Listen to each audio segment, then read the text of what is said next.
Bismillahirrahmanirrahim. Assalamualaikum warahmatullahi wabarakatuh. Perkenalkan, saya Abdul Hafid, mahasiswa baru program studi pendidikan matematika dengan stambuk A231222012 dari kelas A. Sebelumnya saya mohon izin kepada Ibu dosen pengampu mata kuliah Pendidikan Agama Islam. Dengan hormat saya sebutkan namanya Ibu Diah Rahmawati, SPDI MPD. Nah, di sini saya akan mencoba mereview kembali materi pendidikan agama Islam yang telah dipelajari dari awal hingga akhir. Langsung saja, yang pertama yaitu tentang konsep akidah Islam, di mana akidah Islam adalah dasar-dasar pokok keyakinan atau kepercayaan yang harus diyakini kebenarannya oleh orang Islam. Dasar-dasar tersebut harus dipegang teguh oleh orang Islam. Dalam berakidah tidak boleh setengah hati, harus mantap dan sepenuh hati tanpa ada keraguan sedikit pun di dalam hati. Secara umum, ada 4 macam tingkatan akidah yang dimiliki seseorang, tergantung seberapa kuat keimanan yang dimilikinya, yaitu tingkat ragu, tingkat yakin, tingkat ainul yakin, dan tingkat hakul yakin. Selanjutnya yang kedua, tentang hakikat manusia dalam Islam. Manusia diciptakan Allah dengan berbagai hal menarik.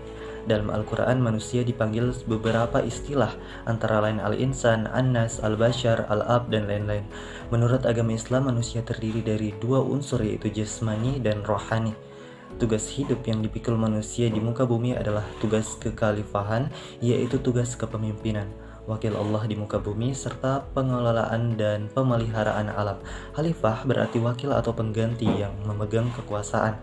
Kekuasaan yang diberikan kepada manusia bersifat kreatif, yang memungkinkan dirinya mengelola serta mendayagunakan apa yang ada di muka bumi untuk kepentingan hidup manusia. Kebebasan manusia sebagai khalifah bertumpu pada landasan tauhidullah, sehingga kebebasan manusia dengan kekhalifaannya merupakan implementasi dari ketundukan dan ketaatan.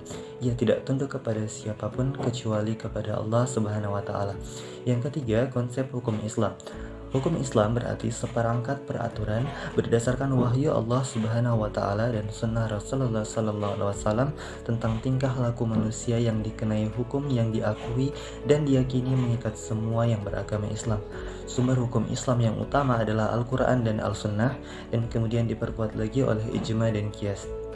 Tujuan hukum Islam adalah untuk mewujudkan atau menciptakan kemaslahatan hidup bagi seluruh umat manusia di muka bumi ini. Selanjutnya yang keempat, tentang konsep akhlak dan pengaplikasiannya dalam berperilaku. Akhlak adalah tingkah laku seseorang yang didorong oleh sesuatu keinginan secara mendasar untuk melakukan suatu perbuatan. Berdasarkan pengertian akhlak, maka pada dasarnya akhlak itu terbagi menjadi 2 bagian, yaitu akhlak mulia atau terpuji, yang disebut juga dengan akhlakul mahmudah atau akhlakul karimah, yaitu sikap dan tingkah laku yang mulia atau terpuji terhadap Allah, sesama manusia, dan lingkungannya. Yang kedua, akhlak tercela, disebut juga akhlakul mazmumah, yaitu sikap dan tingkah laku yang buruk terhadap Allah, sesama manusia, dan makhluk lain, serta lingkungan.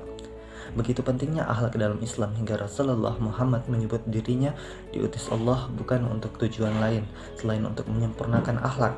Dengan begitu, akhlak seharusnya tetap digunakan sebagai pijakan utama bagi setiap muslim dalam melakukan berbagai hal, baik yang terkait dengan dirinya sendiri maupun dengan orang lain. Tanpa akhlak, orang berilmu hanya akan menjadi hantu, yang berarti tak jelas wujud dan manfaatnya.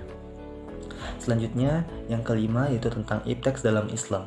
Dalam pandangan Islam, iptek juga digambarkan sebagai cara mengubah suatu sumber daya menjadi sumber daya lain yang lebih tinggi nilainya. Pada dasarnya, Al-Quran telah mendorong manusia untuk berteknologi supaya kehidupan mereka meningkat. Dalam Al-Quran banyak disebutkan sesuatu hal yang berkaitan dengan iptek. Hal ini menunjukkan bahwa Islam sangat erat sekali dengan iptek. Jadi, perkembangan ilmu pengetahuan dan teknologi ini merupakan wujud dari implikasi Al-Quran yang sebenarnya. Peran Islam dalam perkembangan ilmu pengetahuan dan teknologi pada dasarnya ada 2, yaitu menjadikan akidah Islam sebagai paradigma pemikiran dan ilmu pengetahuan, dan menjadikan syariah Islam sebagai standar penggunaan ilmu pengetahuan. Yang keenam, pluralisme dan toleransi dalam Islam. Pluralisme merupakan suatu sistem nilai atau pandangan yang mengakui keragaman di dalam suatu bangsa.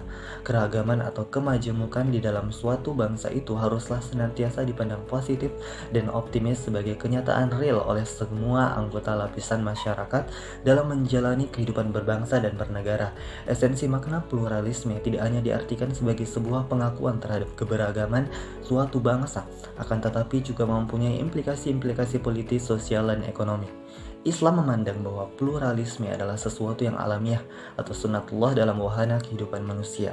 Selanjutnya yang ketujuh yaitu konsep kebudayaan Islam. Kebudayaan Islam selalu terkait dengan nilai-nilai ilahiyah yang bersumber dari ajaran kitab suci Quran dan hadis, sehingga dapat dipahami bahwa kebudayaan Islam itu adalah implementasi dari Al-Quran dan Sunnah oleh umat Islam dalam kehidupannya, baik dalam bentuk pemikiran, tingkah laku maupun karya untuk kemaslahatan umat manusia dalam rangka mendekatkan diri kepada Allah dalam mencari keridhoannya. Kebudayaan Islam adalah meletakkan 3 hal sebagai dasar, yaitu akidah, akhlak, dan ilmu. Selanjutnya yang ke-8 yaitu ekonomi syariah.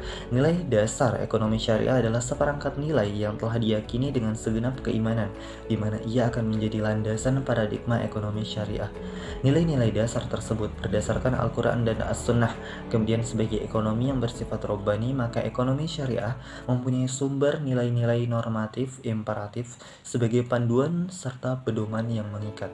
Prinsip atau nilai sebagai landasan dan dasar pengembangan ekonomi Islam terdiri dari 5 nilai universal, yaitu tauhid atau keimanan, adl atau keadilan, nubuwah atau kenabian, khilafah atau pemerintahan, dan mad atau hasil. Yang kesimpulan yaitu moderasi beragama.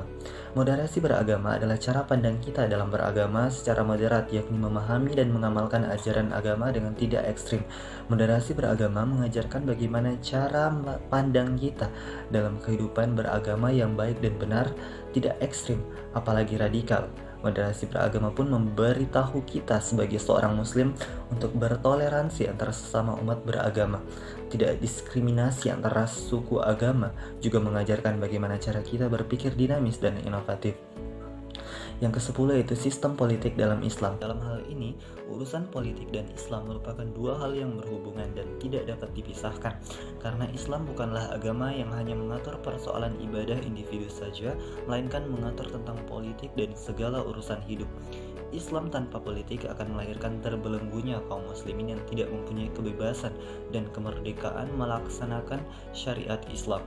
Begitu pula politik tanpa Islam hanya akan melahirkan masyarakat yang mengagungkan kekuasaan jabatan dan duniawi saja, kosong dari aspek moral dan spiritual. Baik, itulah tadi sedikit review materi dari saya. Lebih dan kurangnya mohon dimaafkan. Wabillahi taufiq walhidayah. Wassalamualaikum warahmatullahi wabarakatuh.